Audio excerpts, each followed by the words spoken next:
एक बार देवताओं की सभा चल रही थी। संतों ने पूछा कि इन सभी देवी देवताओं में सर्वश्रेष्ठ कौन है। तो किसी ने कहा कि ब्रह्मा और ब्रह्माणी सर्वश्रेष्ठ है। तो ऋषियों ने कहा कि ब्रह्मा तो निरंतर सृष्टि की रचना में व्यस्त रहते हैं, उनके पास में तो ब्रह्माणी के लिए समय ही नहीं है। किसी और ने कहा कि कृष्ण और राधा सर्वश्रेष्ठ है, उनमें प्रेम भाव अटूट रूप में भरा हुआ है। तो ऋषियों ने कहा कि निश्चित रूप से उनमें प्रेम भाव अटूट रूप से भरा हुआ है, परंतु भगवान श्री कृष्ण ने निरंतर कर्म भाव को प्रधानता दी और इसी कर्म भाव के प्रधानता के फलस्वरूप समय आने पर राधा का परित्याग कर दिया। इसलिए यह राधा और कृष्ण की जोड़ी भी पूरी सृष्टि में सर्वश्रेष्ठ नहीं है। तब वहां पर नारद जी विराजमान थे। उन्होंने कहा कि सर्वश्रेष्ठ स्वरूप में भगवान महादेव और माता गौरी लक्ष्मी पूरे सृष्टि में उच्चता से युक्त है। और उन्होंने उसका कारण भी बताया, क्योंकि प्रथम में तो भगवान महादेव अर्धनारीश्वर स्वरूप में है, आधा भाग स्वयं पुरुष स्वरूप में है और आधा भाग माता गौरी लक्ष्मी स्वरूप में है, इसलिए वे अर्धनारीश्वर है। और दूसरा, वे निरंतर कैलाश पर्वत पर निवास करते हैं, इसलिए यह भगवान महादेव और माता गौरी लक्ष्मी की जोड़ी ही सर्वश्रेष्ठ है। सभी ऋषियों ने प्रसन्नता व्यक्त की और उस समय के बाद से निरंतर करोड़ों वर्षों से भगवान महादेव और माता गौरी की अभ्यर्था आराधना संपन्न की जाती है, जिससे कि सांसारिक मनुष्य भी निरंतर सामान्य मनुष्य नहीं बना रहे, वह देव स्वरूप से महादेव में बने और उसके भी परिवार में माता गौरी लक्ष्मी पार्वती की तरह पूर्ण रूप से गृहस्थ जीवन को संचालित करने वाली और गणपति कार्तिक के रिद्धि सिद्धि शुभ लाभ स्वरूप में संतान सुख की वर्दी प्रदान करने वाली सहायिका हो। इसीलिए निरंतर हम महादेव की और माता लक्ष्मी की अभ्यर्था आराधना करते हैं। और ऐसा ही यह महापर्व दीपावली का महालक्ष्मी कार्तिक अमावस्या दिवस पर हम संपन्न किया जाता है और उसी में विशेष रूप से विघ्नहर्ता स्वरूप में सर्वप्रथम गणपति की आराधना करते हैं, जिससे कि मैं यह जो पूजन कर रहा हूँ वह पूजन पूर्ण रूप से सफलीभूत हो और उसमें किसी तरह का विघ्न नहीं आए, तो उसका मुझे यथाशीघ्र शुभ लाभ की प्राप्ति हो, सुलाभ की प्राप्ति हो। इसीलिए प्रथम पूजा रूप में भगवान गणपति की अभ्यर्था आराधना संपन्न की जाती है और उसके बाद विशेष रूप से महादेव स्वरूप में भगवान विष्णु की लक्ष्मी की अभ्यर्था करते हैं।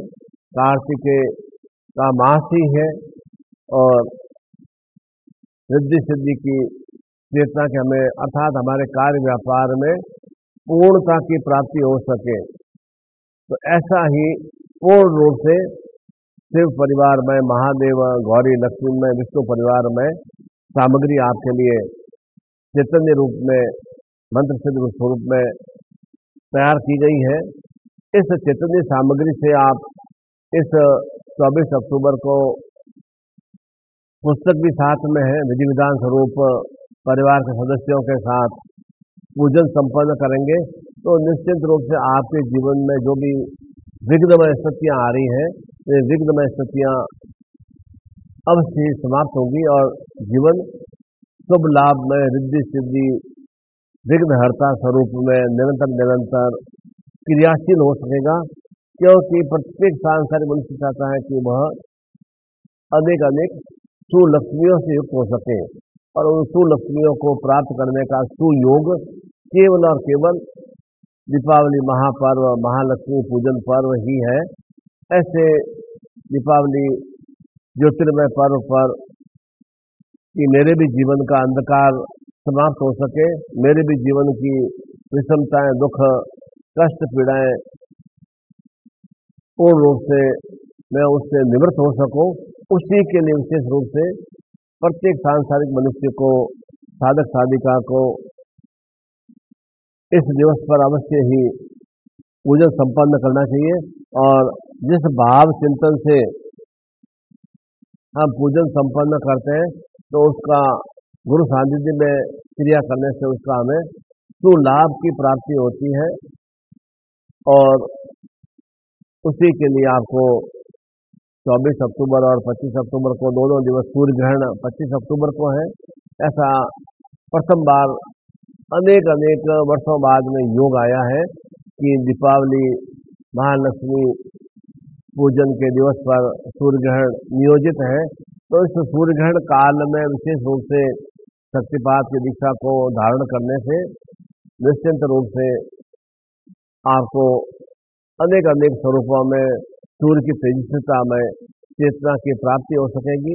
इसलिए अब समय भी बहुत कम रहा है, यथाशीघ्र आप यह सादा सामग्री अक्षय धनलक्ष्मी का पूर्ण रूप से जो मंत्र से चित्र सामग्री उसे प्राप्त करने की आप जल्दी व्यवस्था करें और समय पर आपको वह सामान प्राप्त हो जाए और निश्चिंत भाव से आप पूजन संपन्न कर सकें। उसी के लिए आपको ज़्यादा विचार करने की या चिंतन करने की आवश्यकता नहीं है, पर तो होता इसके विपरीत है। क्योंकि हम अपने जीवन की चाबी दूसरों के हाथ में दे देते हैं। कोई हमारी तारीफ करता है तो हम प्रसन्न हो जाते हैं, हाँ कितना मैं महान हूँ। कोई हमारी थोड़ी सी आलोचना कर लेता है तो बहुत दुखी हो जाते हैं, ओहो कितना मेरे को इसने मेरा एक मुझे भला बुरा कहा, कितना मेरी आलोचना किया, मन में द्रवित हो जाते हैं। अच्छा खाना मिल जाता है, मिठाई मिल जाती है तो प्रसन्न हो जाते हैं, मिठाई या अच्छा खाना नहीं मिलता अब प्रसन्न हो जाते हैं। अर्थात पल पल की जो भी क्रिया है उसकी चाबी दूसरों के हाथ में है। कोई हमारे सामने हमारी कोई बुराई कर देता है, हम अप्रसन्न हो जाते हैं। कोई हमारे सामने हमारी तारीफ कर देता है तो हम खुशी से झूम उठते हैं। तो दूसरों से हम जो अपेक्षा करते हैं वो हमें प्राप्त नहीं होता है तो हम दुखी हो जाते हैं कि मैंने उससे यह मांग की थी, डिमांड की थी और मेरी उसने डिमांड या मेरा कार्य उसने पूरा नहीं किया और हम दुखी हो जाते हैं। स्वयं अपने आप में चिंतन नहीं करते, यह चिंतन नहीं करते कि मेरा शरीर ठीक नहीं है, मेरा मानस चिंतन सही नहीं है, मेरे काम करने की स्थिति सही नहीं है, मेरे भाव चिंतन अच्छे नहीं है, इसके बारे में हम चिंतन नहीं करते हैं। दूसरे जो हमें कहते हैं उसी के अनुसार हम अपने आप को नियोजित करते हैं। इसलिए आप स्वयं अपने स्वचिंतन से इस सादा सामग्री को अपने लिए, अपने परिवार के सदस्यों के लिए प्राप्त कर समय पर विधि विधान स्वरूप पूजन संपन्न कर लेंगे। क्योंकि ऐसे पर्व पर सूर्यग्रहण काल है और सूर्यग्रहण काल में आप सभी जानते हैं कि ग्रहण काल में पूजा अर्चना करने से उसका कोटि गुना लाभ प्राप्त होता है। और स्वचिंतन से, सुभावों से आप पूजन संपन्न करेंगे तो निश्चित रूप से जीवन में भी सुश्रेष्ठताएं आ सकेंगी। और जो भी आपकी अभिलाषा इच्छा है शतायु जीवन प्राप्ति की, आरोग्यता की, मानस चिंतन को एकदम सक्रिय और क्रियाशील रखने की, निरंतर कर्मशील बने रहने की, निरंतर आपके जीवन में आमोद प्रमोद सुख धन लक्ष्मी वैभव धन यश सम्मान भूभवन की वृद्धि हो सके, उन्हीं की प्राप्ति के लिए विशेष रूप से यह साधना और दीक्षा आपको प्राप्त होगी। और ऐसा ही इन दोनों ही दिवसों में शक्तिपात की दीक्षा प्रदान करते हुए आपको मैं कोटि कोटि शुभ मंगलमय आशीर्वाद प्रदान करता हूँ कि आपके भी जीवन में अक्षय स्वरूप में, अर्थात जीवन में कोई भी जो सुस्थितियाँ हैं वे क्षय नहीं हो, अक्षय स्वरूप में आपको वह सहस्त्र स्वरूप में लक्ष्मियों की प्राप्ति हो सके और निरंतर निरंतर आप महादेवमय, नारायणमय, विष्णुमय, लक्ष्मीमय की सुक्रियाओं से युक्त हो सके और निरंतर आप जीवन में जो भी आपके अभाव दुख तकलीफ है वे हजारों हजारों करोड़ों करोड़ों मील आपसे दूर जा सके और निरंतर आप कुबेरपति सुचेतनाओं से युक्त हो सके। ऐसी मैं आप सभी को मंगल कामना करता हूँ। हरि ओम।